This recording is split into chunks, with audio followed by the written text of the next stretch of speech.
So first of all, I want to apologize because when I tested out my slides this morning, I realized how tiny the text is going to be on screen, so we can totally share this presentation afterwards.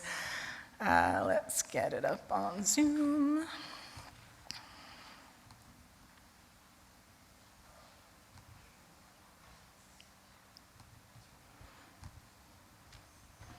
Alrighty. And I realized at the last minute I would need to have my script on something else if I am presenting on there. All right. So we're going to cover some heavy topics today, especially for an all-ages service. The current backsliding of democracy affects people of every age, as we were reminded over the weekend when a 2-year-old US citizen was deported to Honduras by her own government. If you need to take a break and take care of yourself, please do what you need. First of all, what are we resisting? Fascism and authoritarianism. We've been witness to the upheaval in the States over the last few months. Experts agree that their democracy is quickly circling the drain. Trump and his goons are disappearing children and students and families and arresting sitting judges for ludicrous reasons. Worldwide, the number of autocracies has once again topped the number of democracies, and 3/4 of people in the world now live under autocratic rule. This is not a faraway threat, and Trump began threatening to annex our country before he even took office. Too often, the world has refused to believe that he will at least try to do what he says he wants to do, and I think we need to believe him and take him seriously.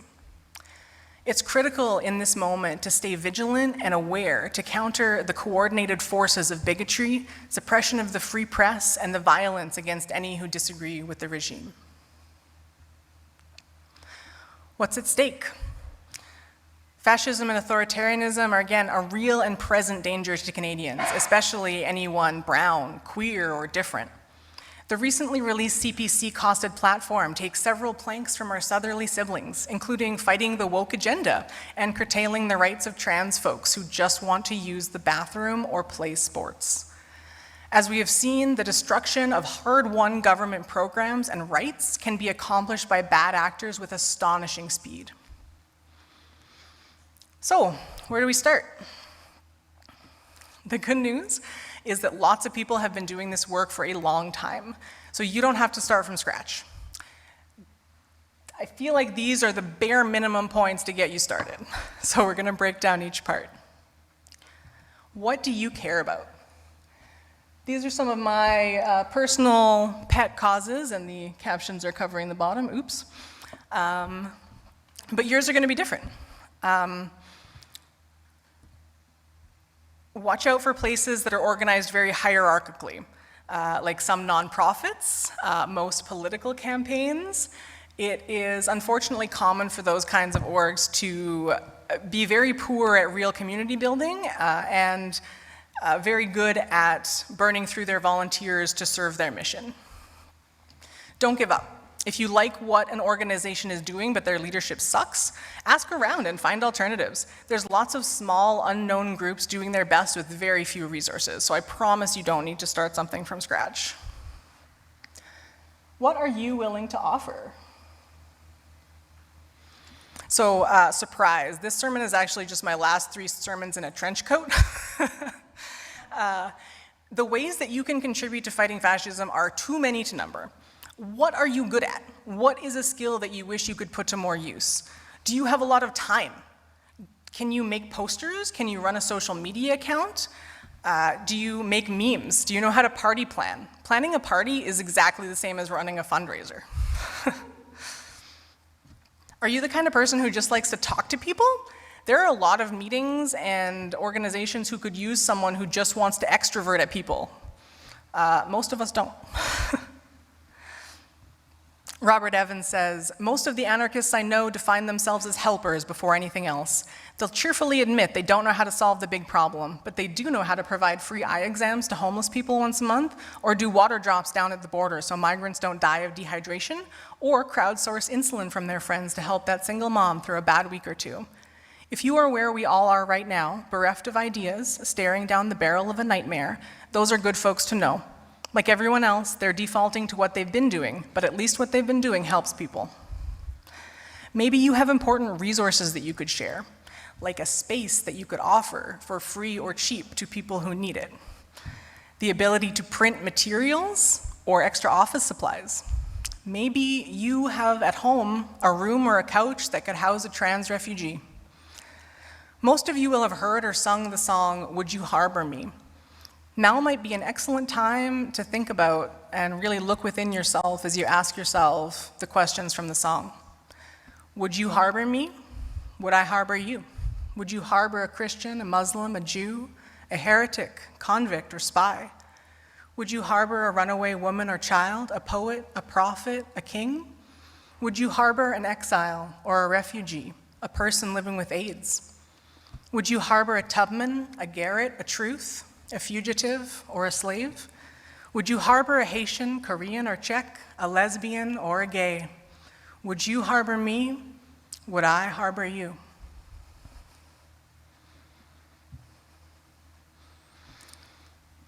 Talk to your neighbors, one of the big tenets of community building. I personally am a terminally online introverted millennial. Random small talk on the sidewalk is not my favorite thing. On the other hand, the people that are physically closest to me are going to be the folks that I can most easily help in an emergency, as well as being the most likely to come to my aid in return. In big and small ways, the whole situation is going to be a lot less complicated in a crisis if we already have a baseline of friendly interactions. A story from 2019 has been circling recently where ICE were attempting to detain some folks who were in a van outside their home. The neighbors formed a human chain to keep ICE away to deliver food, water, and gasoline to the family until ICE gave up. Would you do this for your neighbors? Would you want them to stand up to law enforcement for you? What skills do you have and enjoy using that your neighbors might appreciate? Offering to share things like snow clearing duties or gardening tools goes a long way to getting to know folks, even if they don't take you up on the offer. Grow a fruit plant and share the bounty. Build a little free library or one of those little take a stone, leave a stone spots. Connecting with your neighbors can take hundreds of forms and is just, again, the most basic block of building the community that we're going to need. Don't comply in advance. Marie-Snyder writes, "Often it's perfectly fine to blindly follow rules and guidelines, but sometimes, every once in a while, it can permit atrocities to happen, from cruel conspiracies against that one person in your friend group who's a little different, all the way up to the scale of genocidal actions. So it's absolutely vital to be able to think about the norms we follow, and from time to time, to break the less useful ones, just to make sure we still can. We need to practice nonconformity to make sure we can do it when we need to. It's always wise to take a minute to think, do I really agree with this, and could it harm anyone, before acting?" The fear of looking weird is one of the strongest tools that the alt-right possesses to inflict its will upon us, because many people would literally rather die or enable harm to others rather than going against the grain. I have experienced it in this congregation.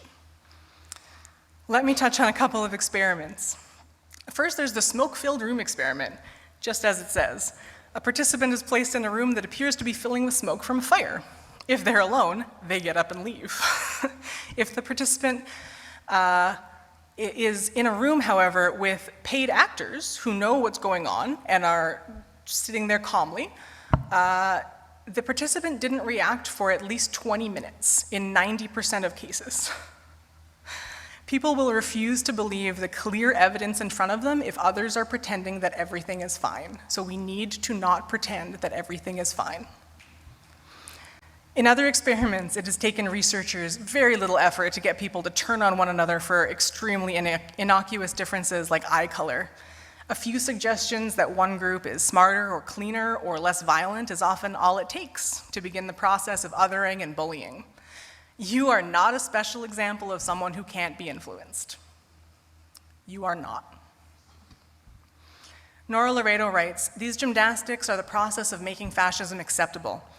It happens when the day ends, Trump is crowned president amid a day of red flags and fascist salutes, and Canadian media report that Canadian officials have sighed a sigh of relief. There were no tariffs promised, as if our closest neighbor becoming an out-and-out active fascist isn't the highest level emergency for us. It requires active work within yourself to remember what you believe in, when sometimes it feels like the air we breathe is full of propaganda. Words like terrorism and extremism are morphing before our eyes, with folks demonstrating at Tesla dealerships being called homegrown terrorists, and talk of them being the next to be sent to concentration camps. In his book On Tyranny, which I hear Stefan is doing a service on next month, Timothy Snyder suggests writing a letter to yourself about what's important right now, and then checking it frequently to see if you're changing. Even if you're a saint, you'll feel that tug to go along with the tide and obey in advance. We need to talk about this with other people and check in with them again and again about what our values are and what we're willing to put up with. Corporations, academic institutions, and professional organizations are currently bending the knee to Trump in astonishing numbers. Individuals do not need to follow suit. Something I've heard going around lately is that the opposite of complying in advance is make me. And I've edited that because it's an all-ages service. I encourage you to adopt a make-me attitude when it comes to things that curtail yours or others' freedoms. So I think these are the big important steps. Let's talk about risks. Thinking about and knowing what you're willing to risk in advance is a great tool for maintaining your boundaries. You can decide that you're leaving the rally as soon as the vibes change. You can decide that you want to get street medic training and jump into the fray when there's a problem. You can stick to behind-the-scenes organizing. You can chain your neck to a bulldozer. You can prioritize your own survival. Margaret Killjoy writes, "This is not to say that your risk level shouldn't include more serious action. It's just that it should be a conscious choice. And as a general rule, don't break any felonious laws with anyone you haven't known for years, and don't break any felonious laws your first couple years in the movement anyway. It's better to know what you're risking and what you're risking it for in a way that's hard to know without the context of time involved in the movement." And for further context, I just want to let you know that law enforcement infiltrating movements have a history of encouraging newbies to do things like arson and property damage. So definitely don't let anyone talk you into doing anything illegal that you're not sure about before you've known them for quite a long time. All right, how to join the resistance bingo starts now. Easy entries. Make art, make posters, make memes, make clothing that gives you gender euphoria, make collages, make zines. I didn't mean to make that Dr. Seussy, but that worked out all right. Vote. It's sure not going to solve anything, or everything, but I'd rather fight fascism under a party who gives lip service to protecting the gays rather than one who wants to dictate my gender expression. Monday. Protect yourself by shrinking your digital footprint. This is the one that's the hardest for me. I love being on the internet. I love telling people what's going on with my day. But don't tell any form of social media anything you don't want on the front page of Reddit. Maybe look into some end-to-end encrypted messaging services and email. Communicate and organize in person when you can. Don't talk about Fight Club. I'm breaking the rules a little. Wear a mask. That is also a part of protecting yourself. And masking not only protects yourself and others, but it also acts as a visible marker that you take community health seriously, whereas empty symbols like safety pins from a few years ago are fine. A mask is an action you are taking and a choice that you are making for the collective good. Lauren and I went down to the ledge earlier this week to speak in support of adding gender expression to the Manitoba Human Rights Code.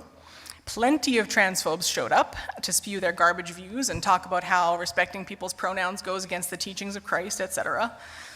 The difference in the crowds were stark in more than one way, but by far the biggest difference was that the pro-gender expression folks were like 50-50 on masking, and the transphobes featured 0 masks. If you want a way to show people in public that you're likely to defend them against tyranny, I can't think of a better option. Keep learning. It's harder to pull the same lies and manipulation when people know their history. Listen to podcasts, watch YouTube videos, read books, consume media about how these regimes have been overthrown before. Say something. Staying silent or nodding along lets the bigots think that you are on their side. If they aren't challenged on their terrible ideas, they will spread them like a contagion. You have to say something. Next slide. Level up. Supporting independent media is going to be one way for us to know what is even going on in politics. Investigative journalism takes serious cash, and a subscription can inform you at the same time as it funds future freedom. More OWL is one of the biggest things I think that we can do as a congregation. Sex ed programs are 100% on the chopping block for the alt-right. The more accurate info that we can give people through their whole lives, the better. Feed someone. It is difficult to do harm by feeding people in good faith. If you would like to help feed people, I feed people every week, let me know. Ask a neighbor if they could use a plate once a week. Go volunteer at a soup kitchen.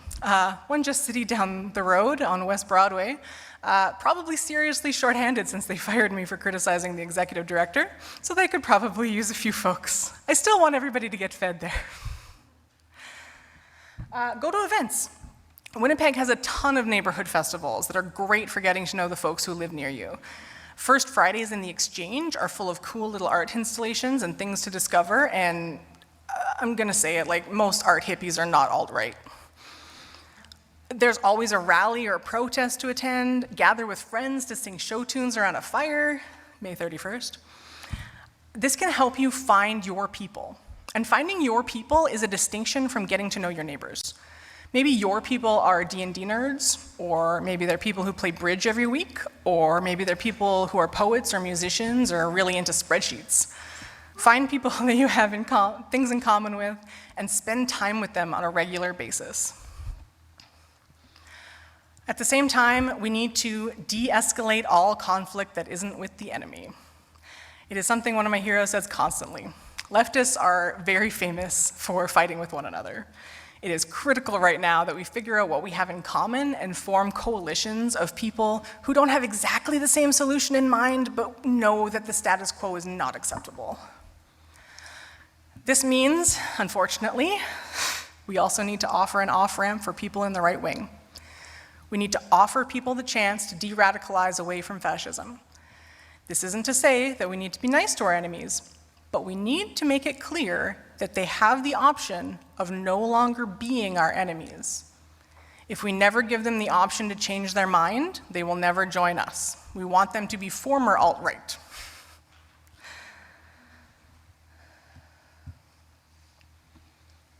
So this page I called Ugh. These are things that really shouldn't be that difficult, but people seem to have a real hard time with them. First off, if we don't want to be led by folks who have been credibly and repeatedly accused of horrific crimes, we have got to stop being friends with similar people. Do you know someone whose behavior you ignore because they've never been that way to you, for example? I used to participate in a local medieval society. When a member in his mid-40s had a relationship and a child with someone who was 17, it blew my mind that the overwhelming consensus of the group was to ignore the facts in front of us and continue to welcome him to our events. I don't want to knowingly eat a meal with a predator, and the folks who protect them are nearly as culpable. If you are lending him and people like him the aura of trust, because surely he can't be that bad or he wouldn't have all these people who hang out with him, you are part of the problem. Now, I no longer trust any of those folks who chose to stay friendly with him because I don't believe that they have my safety in mind. So don't be friends with unrepentant abusers. Let them go to therapy until they have a few epiphanies and then proceed with caution, maybe. Next up, the current wave of attacks on trans folks is only intensifying. If you don't want us all dead, please learn some pronouns and stick up for us when we aren't around. If someone tells you that they're a woman, use she, her. Don't continue to dead name them and use the wrong pronouns. for the rest of your life. Believe people when they tell you who they are.